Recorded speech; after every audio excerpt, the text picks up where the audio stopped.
9/11 11 सितंबर 2001 को अमरीकी सरजमीन पे होने वाले टेररिस्ट अटैक, जिसमें वर्ल्ड ट्रेड सेंटर की बिल्डिंग्स को निशाना बनाया गया और अमेरिका के सबसे बड़े दिफाई मरकज पेंटागन पे भी जहाज गिराया गया। ये अटैक न सिर्फ अमेरिका बल्कि इसने पूरी दुनिया की तारीख बदल दी।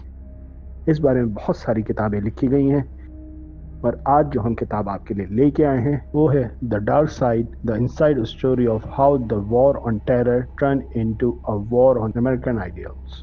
ये किताब जेन मेयर ने लिखी है, जो एक अमेरिकन इन्वेस्टिगेटिव जर्नलिस्ट हैं और हफ्तावार जरीदे द न्यूयॉर्कर में स्टाफ राइटर के तौर पर काम करती हैं। 2008 में शाया होने वाली ये किताब जायजा लेती है कि किस तरह बुश इंतजामिया, खास तौर पे उनके नायब सदर डिक चेनी और उनके एडवाइजर डेविड एडिंगटन ने किस तरह बुनियादी इंसानी हकूकों को पामाल करते हुए लोगों को डिटेंशन सेंटर में रखा, इंटरोगेशन के लिए खतरनाक किस्म की टेक्निक्स का इस्तेमाल, ये सारी तफसील इस किताब में लिखी गई है। इस किताब के अगर मेन पार्ट देखे जाए तो उसमें सबसे पहले 9/11 के बाद बुश इंतजामिया ने काउंटर टेररिज्म के नाम पे जो किया उसकी तफसील बयान की गई है। खास तौर पे इस बुक में जिस बात को तनकीद का निशाना बनाया गया है वो है पूछगछ के मुतनाज़ा तरीक़े, जिसमें खतरनाक वाटर बोर्डिंग टेक्निक भी शामिल है, जिसके जरिए इंसान के मुंह पे पानी गिरा के उसे सफोकेट करके तड़पाया जाता है बात बुलवाने के लिए।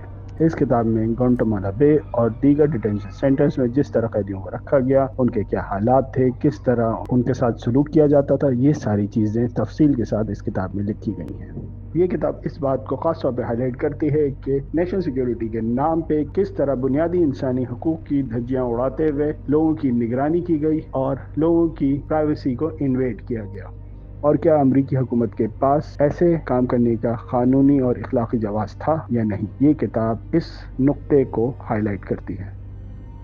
जेन मेयर की ये किताब नेशनल बुक क्रिटिक अवार्ड की फाइनलिस्ट है। द न्यूयॉर्क टाइम्स, इकोनॉमिस्ट और वॉशिंगटन पोस्ट समेत सैकड़ों इदारों ने इसको the best book of the year भी करार दिया है। अगर ये आप किताब हासिल करना चाहते हैं तो डिस्क्रिप्शन में दिए हुए लिंक से आप हासिल कर सकते हैं। अगर वीडियो पसंद आए तो उसको लाइक कीजिए, शेयर कीजिए और हमारे चैनल को सब्सक्राइब करना ना भूलिए, ताकि इनके सफ़र में आप हमारे साथ रहें।